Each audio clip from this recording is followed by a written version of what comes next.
नंतर शृंगारतळी येथे झालेल्या सभेमध्ये आपण म्हणालात, आदरणीय बाळासाहेबांनी सांगितले होते आपल्याला, ना तू ना मैं, त्यातला ना तू हा मी विनय नातू आहे म्हणून काही गोष्टी सांगाव्या अशा पुन्हा एकदा वाटल्या.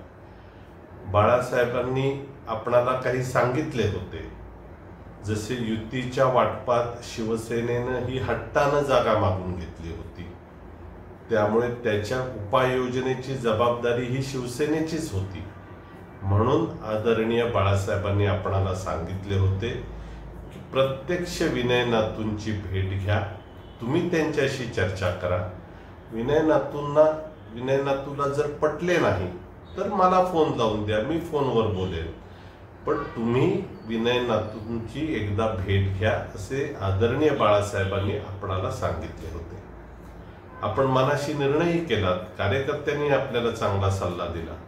आपण खेडमधून निघालातही लोटेपर्यंत आलात आणि काही कार्यकर्त्यांनी तुमची एक स्वतंत्र बैठक घेतली.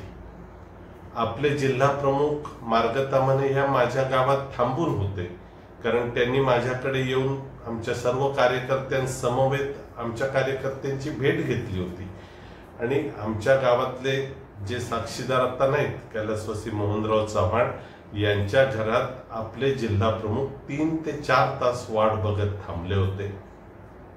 3 ते 4 तासाच्या पुढे भारतीय जनता पार्टीच्या कार्यकर्त्यांना ते थांबवू शकले नाही. आणि आपण जिथे लोट्यात बैठकीला सर्व कार्यकर्त्यांसमवेत बसला, काही कार्यकर्त्यांनी आपणाला गुहागरकडे येणारा परशुराम घाट दाखवून तिकडनं यायला हवं होतं, पण आपणाला कात्रजचा घाट दाखवायचा प्रयत्न केला, आपल्याला दुसऱ्या दिशेला नेलं आणि त्यामुळे 2009चा सर्व इतिहास घडला.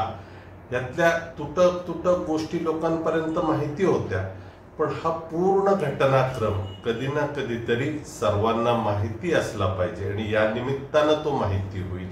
आणि हे सुरुवात आपण केली म्हणून हा घटनाक्रमही आपल्या सर्वांना नेमकाच माहिती व्हावा, याकरता ह्या गोष्टी सांगतोय. आपणाला जर परशुरामचा घाट उतरून गुहागरला जाता येते असे कार्यकर्त्यांनी सांगितले असते आणि चुकीचा कात्रजचा घाट दाखवला नसता, तर आज ही वेळ आली नसती. आणि जे कार्यकर्ते यापूर्वी तुम्हाला कात्रजचा घाट दाखवत होते, त्यातीलच काही कार्यकर्ते पुन्हा एकदा चुकीचा कात्रजचा घाट दाखवतायत, याची काळजी आपण घेतली पाहिजे.